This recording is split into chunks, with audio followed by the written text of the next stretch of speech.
لما تيجي تفكر اخر فتره كده عن افلام الروم كوم، مش بتلاقي فيلم مثلا روم كوم ينفع تشوفه. يعني اخر 10 سنين من 2014 ل 2024 اتقدم كميه افلام رهيبه تتجاوز ال 70% افلام كوميديه. ولما تيجي تبص وتدور على اكتر جونرا ينفع تبقى عائليه وينفع تتفرج عليها وتتبسط، هي الروم كوم. الروم كوم رومانتك كوميدي في نفس الوقت، هي جونرا عائليه جدا مسليه جدا بكل شتى الطرق الممكنه، وبنعرف نعملها. احنا نقدر نعمل روم كوم. بس لما جيت دورت اخر 10 سنين على روم كوم حلو، كانت المفاجأة ان كلهم وحشين، وحشين جدا كمان. لا حرفيا كلهم وحشين، يعني مفيش فيلم فيهم ينفع يتشاف الا انه فيلم ساذج. مفيش وحدة فنية ولا نظرة للمشروع انه عمل فني لازم يبقى فيه تماسك. لا، افلام ساذجة جدا. يعني فيلم عايز يخليك تبلع الحدوتة باي طريقة ممكنة وخلاص. يعني فيلم كوميدي بس مش مهم القصة. يلا يا عم شيل. المشكلة هنا عندنا حقيقة مش في كتابة الكوميديا، يعني احنا فعلا بنعرف نخترع الكوميديا وبنعرف نعملها، بس الفكرة في الكتابة. بتفتكر فكرة الوحدة الفنية وإن هي قصة. قبل ما يكون عندك سكتشات كوميدية لازم يبقى في تصور أو في تخيل لبناء عالم الشخصيات وتخيله من بدايته لحد نهايته. مش لازم تبقى قصة مرضية على قد ما تبقى مبلوعة، لأن المشاهد أصلا في الأول وفي الآخر هو مش إنسان غبي. يعني اديله فعلا نهاية مبلوعة، مش لازم تبقى مرضية. وده حرفيا اللي ما بيحصلش. يعني أنت بتديني أكتر نهاية غير مبلوعة وغير مرضية، أنت بتعمل اتنين عكس بعض أصلا. ولما جيت قررت أرجع شوية لورا، يعني يمكن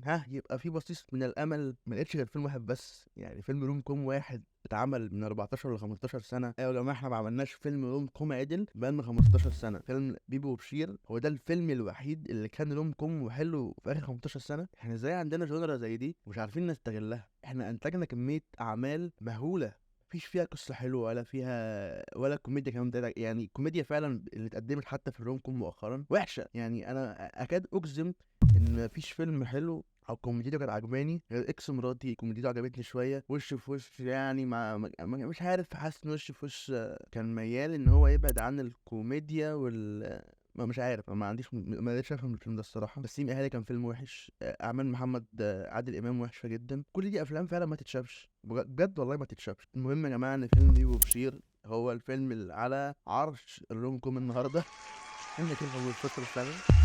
هو معرفش ازاي، بس هو الفيلم دوت هو اللي معانا. الفيلم من اخراج مريم مبعوث. يعني انا قعدت فتره كبيره جدا مقتنع ان محمد خان هو المخرج بتاع الفيلم ده، انا معرفش ليه بس ما طلعش هو يعني. المهم فيلم من كتابه هشام ماجد وكريم فهمي. اللي هو انا لو جيت بصيت على اعمال كريم فهمي كتب فيلم زي ده. اللي هو احمد فهمي يا جماعه كتب فيلم زي ده وقعد 15 سنه بيعمل افلام وحشه؟ لا. وانت لما تشوف كل الافلام التانية اللي مكتوبه هو مشارك في كتابتها كلها افلام وحشه فعلا. مش عارف اقول ايه الصراحه. بس يعني المهم كده هنا انها قصه كوميديه وعلاقه بين اتنين ومش عارف ايه وبتاع وضحكنا وخلاص ويلا نمشي وبتاع. لا، يعني فعلا في حكايه بتتحكي وفي باك جراوند للشخصيات وفي دوافع للشخصيات وفي اهداف للشخصيات. عندنا بيبو البنت اللي جايه من بورسعيد، هي وفرقتها يلعبوا مزيكتهم ويتطلعوا ان هم ينتجوا ألبوم ليهم في القاهرة، اللي هي تعتبر أرض الأحلام بالنسبة يعني أرض اللي بتجذب كل المغنيين وكل الفنانين والحاجات دي كلها. وبتدور على بيت تقعد فيه وبتكتشف إن فلوسها متكفيش تمن إيجار الشقة دي. والناحية المقابلة بنلاقي إن بشير طلع في شخصية إنسان فاشل وإنسان ما بيعملش حاجة في حياته غير إن هو بيكلم بنات وبينام معاهم. حتى سبب إن هو ينقل من البيت كان إن أبوه قفشه كان نايم مع واحدة. ونيجي هنا للمربط بتاع القصة، تمام، اللي هو حماده اللي كان عامل دوره محمد ممدوح او تايسون، اللي خلى يبقى الحاج نوفل. اللي المفروض حماده وامه معتمدين عليه في كل حاجه في ان هو عيلهم، وحماده شغال معاه. المهم المشهد ده كله جامد من اول الارت دايركشن لحد الحبكه اللي هتبتدي تكون ونفهم القصه وصولا الى اليافطه دي. وبعدين نيجي لموافقه بيبو انها تاخد الشقه بسبب الضغط ان امها جايه وتزورها ومش عارف ايه. عشان خاطر هي لما لقيتش شقه حلوه هترجع بورسعيد تاني. وانت طبعا فاهم من فكره ان في بنت قاعده لوحدها في محافظه تانية بعيد عن اهلها، طبعا ده عبء كبير. في نفس الوقت نفس اليوم يعني بنلاقي ان بشير ابوه قفشه مع بنت في السرير، فده زود الضغط وخلق الظروف اللي تخليهم ياخدوا البيت ده رغم قله الفلوس. بس ضغط الاهل كان هو السبب. ايا كان الاسباب او الافعال اللي كانوا بيعملوها هما الاثنين، ايا كان يعني بشير ساب البيت ليه او هي بتعمل ايه، هم خدوا البيت ده. ولما تيجي تفكر فعلا، يعني بشير الانسان الفاشل ده بيعمل ايه في حياته؟ هو مدرب كرة السلة لعيال في ابتدائي ومترجم المنتخب في السلة. بغض النظر عن غرابة اللغة اللي بيترجمها، اللي هنا اللي هي اصلا برضو في وراها حدوتة ان هو بيترجم تنزاني وبعدين يحكي لك ان هو من اصل تنزاني وعاش هناك 10 سنين وكان عايش مع امه ومش عارف ايه. فده خلق مبرر قوي ان هو يتكلم اللغة دي. خلق فعلا ده تلعب ولا بتدرب؟ انت بتشتغل ايه بالظبط؟ صح يا بشير، انت بتشتغل ايه بالظبط؟ انا مترجم تنزاني. والنبي دمه خفيف. ده وان دل هيدل على ان في مبررات واضحه لكل فعل في اطار كوميديا، اللي هو يا جماعه انا مترجم تنزاني.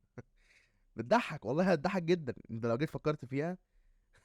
ونرجع بقى لحماده اللي اتفق مع بيبو انها تقعد في الشقه الصبح بالليل، وبالليل بشير ياخد الشقه من بالليل للصبح، وهكذا تبقى بالحلقه دي. ده كان اول جزء من القصه. ولو جيت بصيت على الجزء الثاني اللي هو بدايه العلاقه اللي هتتكون ما بين بيبو وبشير في القطر، والمشهد الايقوني بتاع باسم السمره شفيق الدرمالي تاجر عسل.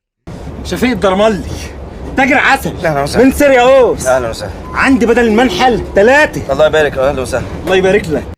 اول لقاء يجمع بين بيبو وبشير واللعيبه بتاعه المنتخب رايحين بورسعيد بالقطر، وده بيسند الفكره بتاعه تاخير دفع مستحقات اللعيبه والمدرب. وبعدين يحصل بعد ما بشير ينقل من مكانه على القطر يكتشف شخصيه بيبو انها عدائيه حبتين يعني، وده واضح انها اتربت وسط 5 ولاد اخوها والبند اللي كانت شغاله معاهم. المهم فبيحصل مشاده بينها وبين بشير، فيقرر ان هو يصالحها ويعرض عليها ان هو يوصلها بدل الشحططه، وانها تقف بنت بقى وبتاع، وانها تقف قدام القطر مستنيه تاكسي ولا حاجه، كانها رفضت وبتاع. هي دي الفكره اللي انا بتكلم فيها، ان انت ما طلعتش بره اطار الفكره والعناد، وان في شخصيه فعلا وعندها باك جراوند، والباك جراوند دوت فعلا لازم يبقى مؤثر على حياتها. اول ما يعرض عليها تقول له لا انا هركب بقى معاك يلا ومش عارف ايه، مش اول ما يعرض عليها كده تركب معاه، لا ده هي رفضت في الاول، وبعد كده هو شافها بتتخانق فنزل فض الخناقه، وبعد كده استأذن المدرب ان هو يركبها ومش عارف ايه، فتعرفت على لعيبه المنتخب وعزموها على الماتش. وهنا فعلا ابتدى يبقى في علاقه تقدر تربط بيبو وبشير. هتلاقي في وحده فنيه، وهتلاقي في سيناريو حلو وممتع، وهتلاقي فعلا الاسباب اللي هم حاطينها للشخصيات، او الحدود اللي هم حاطينها للشخصيات. مثلا بيبو شخصيه عدائيه ومتعصبه دايما ورافضه حاجات كتير تمام عشان هي بنت بلد وجدعه ومش عارف ايه كل الكلام ده كله. فعلا هم ما تعدوش الخطوط دي، هم راسمين خطوط للشخصيه ما تعدوهاش. نفس الوقت بشير اللي هو بتاع بنات ومش عارف ايه راح عدم عليها، قال يعني كده هو بيصارحها، بس هو كان عايز يشقطها في الاول في الاخر، بس هي رفضت ده. فكل واحد فعلا ماشي على الجايد لاين بتاعه، كل واحد فعلا عنده خط ما تعداهوش، وده بيوريك قد ايه ان هم فعلا مهتمين بالتفاصيل بتاعه الوحده الفنيه، مش فارق معاهم الكوميديا برضو قصاد ان هم يجوا على قصه. ولو جينا برضو بصينا على الشخصيات اللي عندنا، هنلاقي ان فعلا السيناريو ممتع. هنلاقي ان احنا عندنا شخصيه محمد ممدوح اللي هو طالع سنيد لاسر ياسين، او حماده طالع سنيد، فهي فكره ذكيه مش عشان حاجه، بس هم فعلا عرفوا يختلقوا كوميديا من ان انا بحبها الصراحه. يعني كوميديا ادجار رايت اللي هو فعلا ما بيقولش الافيه كده وخلاص، لا هو فعلا بيعمل الافيه، يعني هو بيخرج الافيه هيطلع ازاي، وده اللي انا بحبه في ادجار رايت. فعجبني جدا ان هم اهتموا بده، زي مثلا فكره ان هم برضو يوقفوا حماده او يطلعوا محمد ممدوح على السطح ويعملوا بيه تايم لابس كامل. ايا كان المشهد ده معمول ازاي، هو جامد فشخ، هو جامد فشخ. وبرضه لو جينا بصينا على قد ايه هم مهتمين بكل الباك جراوند بتاعت الشخصيات، وازاي الشخصيات دي فعلا عرفوا ان هم ما يطلعوش بره الاطار بتاع الكوميديا، وفي نفس الوقت ما يخلوش بالقصه.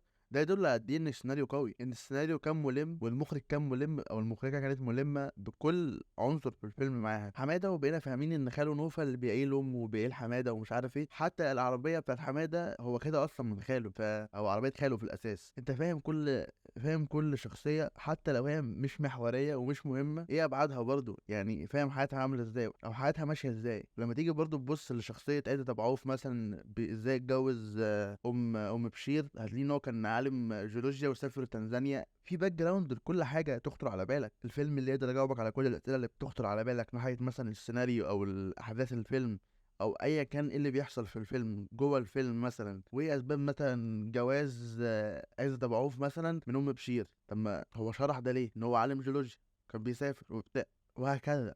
انت الفيلم فعلا عارف يجاوبك على كل الاسئله، بحيث ما يخلقش اصلا بلوت هولز. من انا مش شايف ان دي ممكن تبقى بلوت هول، بس يعني خلينا نفكر برضه في الموضوع. يعني هم ما خلقوش الكوميديا كده وخلاص، لا هم خلقوها لسبب، يعني يبقى في سبب ان هو مترجم تنزاني. ده اللي انا بتكلم فيه. ولو جينا برضه كملنا وبصينا مثلا دلوقتي على مثلا علاقه بيبو وبشير، هنلاقي فعلا في تغير في تايم لاين، في هتلاقي مثلا ان تاثير الحب موجود، والافيهات والاطارات الكوميديه موجوده برضه. لو جينا بصينا بقى على قصه الفيلم بيبو وبشير، هنلاقي تاثير الحب موجود، كل ده في اطار كوميدي وفي سكتشات كوميديه، وفي نفس الوقت ما سيبناش القصه تولع وكملنا بقى في الشك ده فيلم كوميدي بقى واحنا كمان بنينا كام حاجه. لا هم كملوا فعلا الفيلم من A to Z معمول صح. عرفنا قد ايه مثلا ان الحب مثلا غير في بيبو، ان هي ما بقتش شخصيه عدائيه، ما بقتش عصبيه دايما، ما بقتش. وعرفنا قد ايه برضو ان الحب غير في بشير، مثلا بشير بقى يروح يجيب هدايا لبيبو بنفسه، بقى يهتم بيها، ما بقاش يكلم بنات تانية، وهكذا. ازاي دي الحاجات دي كلها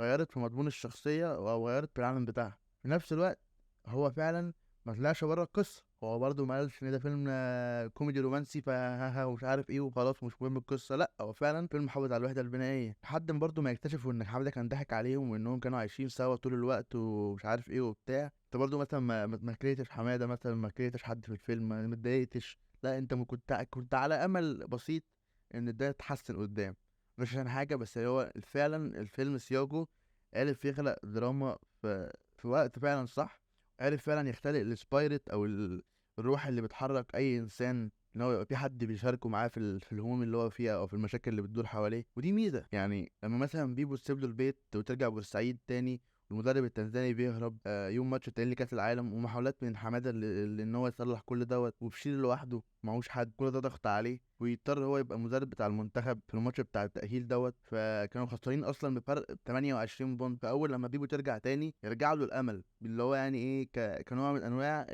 الرمزيه حوالين ان فعلا لما بيكون في حد بيشاركك انت بتقلل الضغط من عليك، بتقلل العبء بتاع ان انت تعمل كل حاجه لوحدك. ودي ميزه ان القصه ما خدتش فكره انها كونها قصه بسبب انها كوميديه، لا هي حققت فكره الروم كوم، والارت دايركشن كان فيها ولا اروع كمان. غير كده ماتشات السله كانت حلوه، ودي ميزه ان الفيلم ما خسرش فكره ان هو قصه في الاول وفي الاخر بتتحكي في اطار من الكوميديا او الرومانسيه وكل الكلام ده كله. وفي نفس الوقت انت لو بصيت هتلاقي ان الفيلم برضه وجه ناحيه مشكلتين، مشكله ان البنت تعيش لوحدها، وفكره تانية مشكله ان هم يدفعوا مستحقات المدربين او اللعيبه او ايا كان مين في اي رياضه. اللي جاب لنا ذهبيه ده برضو اللي هو احمد الجندي، انت كنت مش تعرف ايه اصلا الخماسي ده ولا تعرف اي حاجه عنه، هو وجه الفيلم برضو ناحيه توعيه، يبقى انت كده عملت فعلا قصه بمضمون توعوي ومضمون حكايه حب بين شخصيتين في اطار من الكوميديا، فده بقى اسمه روم كوم اللي احنا فعلا بقالنا 15 سنه مش قادرين نعمله ومش قادرين نعمل زيه. من اول حتى الارت دايركشن اللي موجود في الفيلم وصولا الى الكادرات فعلا فكره خطيره، وكمان الاغاني اللي في الفيلم حلوه، احنا مش عارفين نعمل اغنيه حلوه، احنا بنجيب مغنيين شعبي ويقعدوا يزعجونا. انا بتكلم بجد، فكره وجود المهرجان فيلم مثلا روم كوم او فيلم كوميديا مش هيخلق نوع من انواع الترند والجو ده، لا هيخلق نوع من انواع الازعاج، هيطلعك بره اطار الفيلم. بس يعني كده يعني الفيلم بينتهي فعلا برساله من الامل والحب والكلام الحلو ده كله، يعني ما عنديش اي كلام اقوله الصراحه، يعني اول ما جبت سيره المهرجانات اتضايقت. متنساش لو عجبتك الحلقة تعمل لايك سبسكرايب وتقول لنا رأيك تحت في الكومنتات، شير الفيديو مع أصحابك، يعني لو حد فعلا مهتم بالروم كوم ابعت له الفيديو ده، شوف الفيلم مع حد لو أنت عايز تتفرج عليه، غالبا موجود على شاهد، وبس كده يعني.